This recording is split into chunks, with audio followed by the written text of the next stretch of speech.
치팅데이는 다이어트를 멈추는 게 아니고 후진하는 거예요. 후진을 왜 해요? 기껏 열심히 했는데.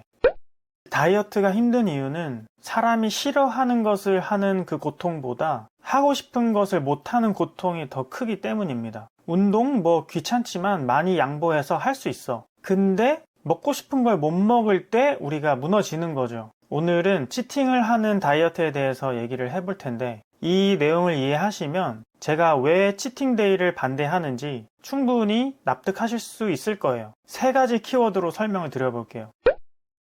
첫 번째 키워드는 비효율입니다. 치팅데이를 가지면 다이어트가 비효율적일 수밖에 없어요. 왜냐? 살이 빠지는 데는 단계가 있기 때문인데요. 그 단계를 알려면 우리 몸이 에너지를 어떻게 관리를 하는지 이해를 해야 됩니다. 간단하게 설명드리면 우리 몸에서 에너지로 사용할 수 있는 자원은 크게 3가지가 있는데요. 첫 번째가 혈당, 두 번째가 글리코겐, 세 번째가 체지방입니다. 혈당이 떨어지면 글리코겐을 사용하고 글리코겐이 부족해지면 체지방을 사용하는 시기예요. 살이 잘 빠진다는 말이 뭐냐면 1단계, 2단계, 3단계 이렇게 순차적으로 에너지 연료가 바뀐다는 말이에요. 3단계까지 올라가야 본격적으로 체지방을 태우기 시작해요. 이 3단계가 되면 체지방을 연소하면서 나오는 특수 연료인 케톤이라는 것이 나옵니다. 일반인들의 평소 케톤 수치를 재면은 한 0에서 0.2 정도가 나올 텐데, 이 3단계에 도달하게 되면은 체지방이 타면서 케톤 수치가 급증하게 됩니다. 이 수치가 0.5를 넘으면 이 케토시스 상태라고 부르는데, 이 상태가 무슨 말이냐면 지방이 유의미하게 연소되고 있다는 의미예요, 이게. 근데 폭식을 하게 되면은 혈당도 오르고 글리코겐도 새로 보충이 되겠죠. 3단계에서 지방을 태우면서 한창 살이 쭉쭉 빠지고 있었는데 치팅을 한번 하니까 지방이 타던 게 멈추고 다시 1단계로 후퇴를 하는 거예요. 3단계까지 가는데도 이게 시간이 많이 걸리는데 자꾸 이게 1단계로 떨어지니까 지방이 타는 시간 자체가 확 줄어버리는 거죠. 두 번째 키워드는 신체 부담입니다. 치팅데이를 하면은 건강에도 정말 안 좋습니다. 건강에 진짜 안 좋아요. 가장 먼저 생각해보면은 식사량이 늘어나니까 소화기에 부담이 되겠죠. 많은 분들이 잘 모르시는 부분인데 장은 단순한 소화기관이 아니거든요. 외부의 음식이 우리 몸에 흡수되는 곳이기 때문에 우리 몸에서 가장 염증이 많이 발생하는 곳입니다. 근데 식사량이 급증한다는 말은 이 염증도 급증을 한다는 거죠. 또 치팅을 하게 되면은 제 경험상 수면에도 영향을 미칩니다. 점심에 밥을 많이 먹고 나면은 졸리잖아요. 낮잠도 자게 되고, 그러니까 그만큼 밤에 잠을 못 자게 되기도 하고, 배가 꽉 찬 상태로 자게 되면 잘 때 호흡이 불편할 수도 있고 다음날 컨디션이 확 나빠지거든요. 그리고 치팅을 할 때 탄수화물도 아마 많이 드시게 될 텐데 그럼 혈당도 급상승하겠죠. 혈당 스파이크가 오면 혈관계에도 타격이 올 거고 그 혈당을 처리하려고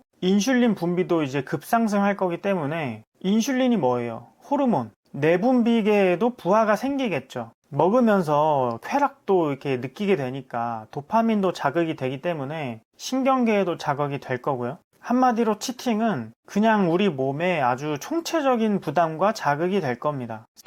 세 번째 키워드는 요요 현상입니다. 치팅데이를 하게 되면 다이어트가 끝난 후에도 요요 현상이 올 가능성이 높아요. 왜?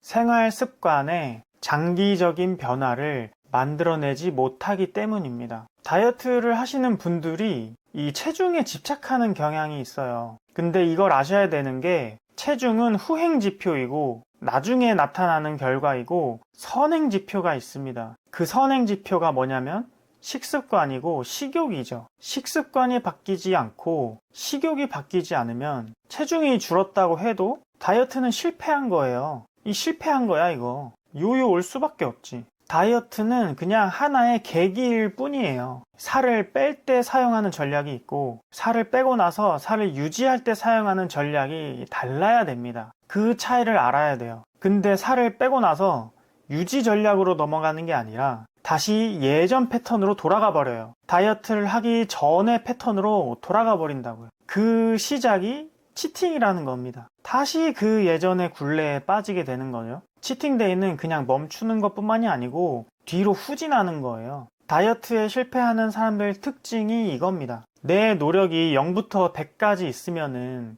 다이어트를 할 때 120으로 오바를 해서 살을 빼다가 어느 순간에 먹고 싶으니까 갑자기 후진을 해버리는 거예요. 그것도 뒤로 쭉.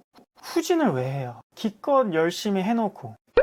먹고 싶은 걸 참기가 너무 힘든데 그럼 어떻게 하란 말입니까? 그래서 제가 말씀드리는 게 다이어트를 무조건 빡세게 할 게 아니라 계획적이고 전략적으로 좀 접근할 필요가 있습니다. 다이어트의 성패는 결국 식욕이 줄어드느냐인데요. 완전히 굶으면 뺄 때는 쉴 수도 있는데 끝나고 나서 식욕이 올라올 거예요. 치팅을 하면서 살을 빼도 나중에 식욕이 올라올 겁니다. 그렇다고 해서 또 애매하게 식단 조금 하고 운동 조금 하면 그건 또 별로 효과가 없을 거예요. 다이어트가 진짜 노하우인 게 그 이유가 여기에 있다고 저는 생각하는데 뭔가 길이 안 보이고 길이 없는 것 같은데 살을 제대로 빼본 사람들은 거기에 길이 있다는 걸 알거든요. 제가 이렇게 저만의 살 빼는 방법을 깨닫고 나서 같은 방법으로 다른 사람도 한번 시켜봤어요. 한 달 동안. 근데 살이 진짜 무섭게 빠집니다. 이게 수치로 검증이 됐죠. 저도 확신이 생겼고 그 방법에 대해서는 제가 강의로 준비를 할 테니까 참고 부탁드리고요. 오늘 영상을 정리하자면 이렇습니다. 다이어트는 몸무게만 낮추는 게 아니라 그 변화를 계속 유지하는 거다. 치팅은 그것을 방해하기 때문에 권장하지 않는다.